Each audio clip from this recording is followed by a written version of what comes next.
Hey guys, it's been really busy here, which is why we haven't had a vlog for a week or so. It's just one of those things. Jen is here behind me. Hello! Hello. She is coming with me to a friend's birthday dinner, so we're heading out now, so let's get to it.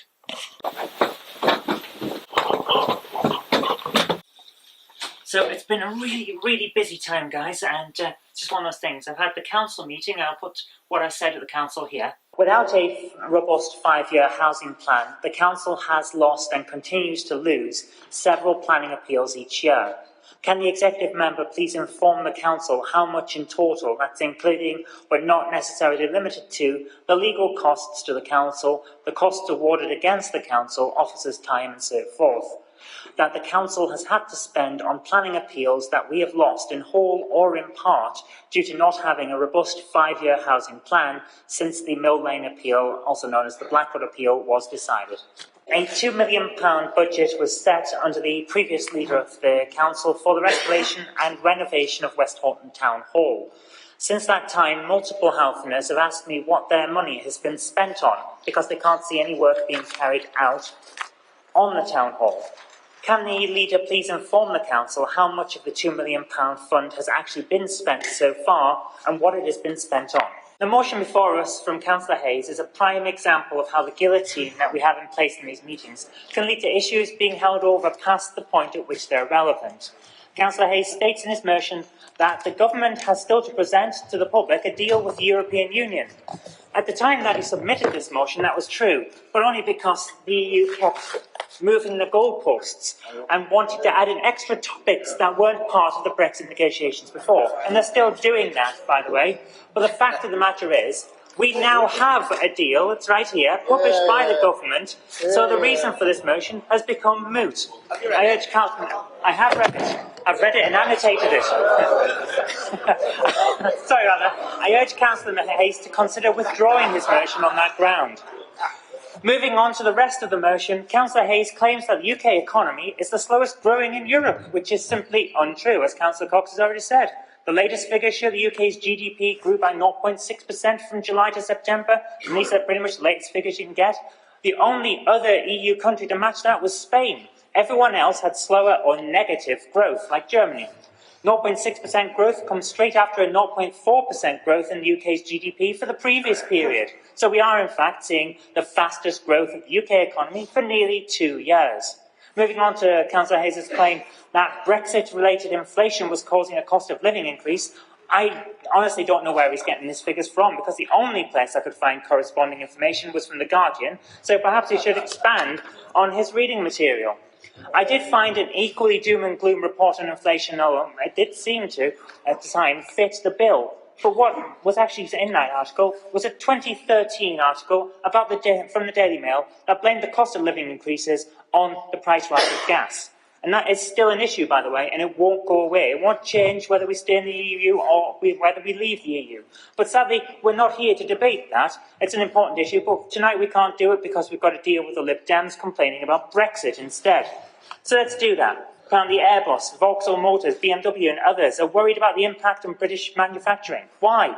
Unemployment is at its lowest since the 70s. We've already seen that the economy is doing fine.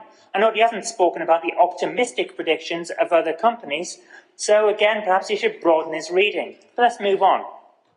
There's a claim here that the withdrawal bill threatens citizens' rights. How? Unlike Jeremy Corbyn with the withdrawal agreement, I've actually read the documentation on Brexit, so allow me to quote Section 2, Paragraph 1 of the European Union Withdrawal Act. EU-derived domestic legislation, as it has effect in domestic law immediately before exit day, continues to have effect in domestic law after exit day. In layman's terms, we have incorporated all EU law into UK law already, so our rights will be the same. You don't even have to look far into the legislation to see that. It's right there in the second section. Now let's address the claim that over 100,000 people marched in London for a second referendum. So what? 100,000 people is 0.15% of the population and 0.5% of the number of people who voted to leave the European Union. You had your vote in 2016, Councillor Hayes. Then, when the general election happened in 2017, both the Conservatives and Labour stood on platforms to implement that decision. Only the Liberal Democrats stood on a Remain platform, and the Liberal Democrats lost. Yeah. So you've had your chance to overturn the referendum. And the people said, no thank you. You don't get a third try just because you didn't get your own way. Now I think I've covered everything that needs to be covered here, Madam Mayor, save for 2 points that can be linked together. Councillor Hayes notes that EU citizens living in Bolton feel unwelcome in a place that they have made home, and then goes on to say the current rights of EU citizens living in the UK should always be fully protected. On that last point, we agree, and so does the government. That's why the whole of Part 2 of this withdrawal agreement is about protecting the rights of people who have moved here under freedom of movement. So our European cousins who came to Britain already have the protections that this motion is asking for. So once again, Madam Mayor, this demonstrates why we need to be able to debate motions at the earliest opportunity, because this further demonstrates that this motion is now out of date. So in conclusion, Madam Mayor, I will be opposing this motion. It's out of date. It's built on its assumptions that have not been borne out by legislation or by the withdrawal agreement.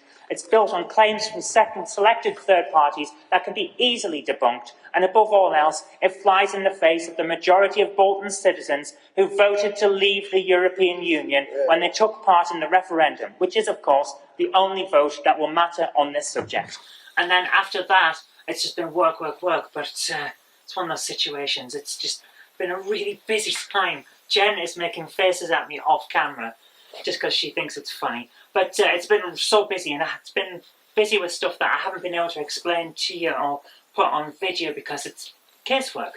So just been one of those things. Sorry guys, I'm trying to get back to daily vlogging, but I have to keep, but I have to keep everything out of here that's anything to do with people's issues and personal information. So you get the idea. Anyway, let's go to this thing.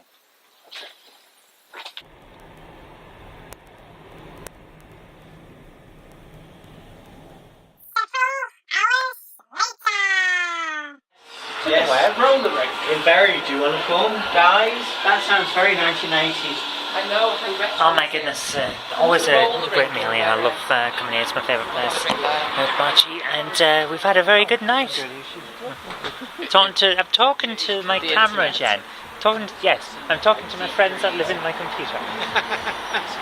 Some of them are my friends as well. Hello everybody, I'm saying here. Goodbye. They're on the internet. Oh, sorry. See you later, guys. You're parked that way though, aren't you? We are, we're right next to you, yeah. Well, It's been wonderful, so we're going to go home now. It's been a nice evening.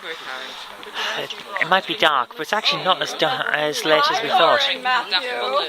Anyway, let's go. Well, it's been a great evening, guys. I don't often go out in an evening. I have a lot of work to do, as you might have noticed from previous vlogs. But every now and again, it's great to get out there and meet friends and just have a nice night. So that's what we've done. Anyway, back to work in the morning.